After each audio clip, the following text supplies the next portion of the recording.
Hello welcome back to our channel. ఈరోజు అయితే ఈజీగా అయిపోయే స్వీట్ చేసుకుందాం. బ్రెడ్తోని ఈజీగా అయిపోతుందండి. ఫస్ట్ అయితే బ్రెడ్ని ఇట్లా స్లైసెస్ లెక్క కట్ చేసి పక్కన పెట్టుకోండి. ఇప్పుడు స్టవ్ ఆన్ చేసుకుందాం. ఒక వైపేమో మనం పాలు వేడి చేసుకుంటున్నాం. తర్వాత ఇంకొక వైపేమో కొంచెం నూనె కొంచెం గీ వేసుకొని డీప్ ఫ్రై కోసం ప్రిపరేషన్స్ చేసుకున్న తర్వాత ఈ బ్రెడ్ స్లైసెస్ని అందులో డీప్ ఫ్రై చేసుకోవాలండి.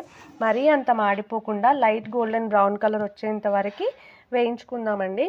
సో ఇదైతే చాలా టేస్టీ అనిపించిందండి. ఈ స్వీట్ నాకు చాలా ఈజీగా అయిపోతుంది. ఇలా ఒక సైడ్ కాలిన తర్వాత ఇంకొక సైడ్ తిప్పుతూ వేయించుకోవాలండి బ్రెడ్ని. సో ఎవరైనా చుట్టాలు వచ్చినప్పుడు లేకపోతే మనకి ఎప్పుడైనా స్వీట్ తినాలి తొందరగా అయిపోవాలి అనిపించినప్పుడు ఈ స్వీట్ డెఫినెట్లీ ట్రై చేయండి.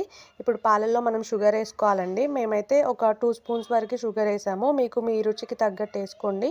ఇప్పుడు కలుపుకుంటున్నామండి. తర్వాత మనం కస్టర్డ్ పౌడర్ తీసుకున్నాం. మేమైతే వెనిలా కస్టర్డ్ పౌడర్ తీసుకున్నాం. కొంచెం వాటర్ కలుపుకొని ఇప్పుడు ఆ పాలల్లో కలిపేసుకుంటున్నామండి. కన్సిస్టెన్సీ కూడా మరీ అంత థిక్గా కాకుండా అంత లూజ్గా కాకుండా కన్సిస్టెన్సీ ఉండాలండి. ఎందుకంటే ఈ మిల్క్ కన్సిస్టెన్సీ కూడా బ్రెడ్ మంచి రుచి తీసుకొస్తుందండి ఈ స్వీట్కి. సో ఇప్పుడు యాలకుల పొడి వేసుకున్నాం, కొద్దిగా కలుపుకోవాలి. మనం ఇప్పుడు వేయించుకున్నవన్నీ ఒక ప్లేట్లోకి తీసుకుందామండి. ఈ వేయించుకున్నవన్నీ బ్రెడ్ స్లైసెస్ని ఒక ప్లేట్లోకి తీసుకొని మొత్తం బ్రెడ్ స్లైసెస్ అన్నీ ఇందులో కూడా వేసుకోవచ్చు. లేకపోతే ఇట్లా ఒక్కొక్కటి లైన్లో పెట్టుకొని మనం ఈ పాల మిశ్రమం ఉంది కదా అది దానిపైన ఫిల్ చేసుకోవచ్చు అండి.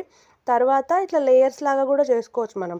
అంటే ఇప్పుడు ఇది ఫస్ట్ బ్రెడ్ స్లైసెస్ పెట్టుకొని పాలు వేసుకున్నాం కదా, మళ్ళీ ఇంకొక లేయర్ ఏమో బ్రెడ్ స్లైసెస్ పెట్టుకోవాలి, మళ్ళీ పాలు వేసుకోవాలి. సో కొన్ని మనం టేస్ట్ కోసం డ్రై ఫ్రూట్స్ కూడా వేసుకున్నామండి.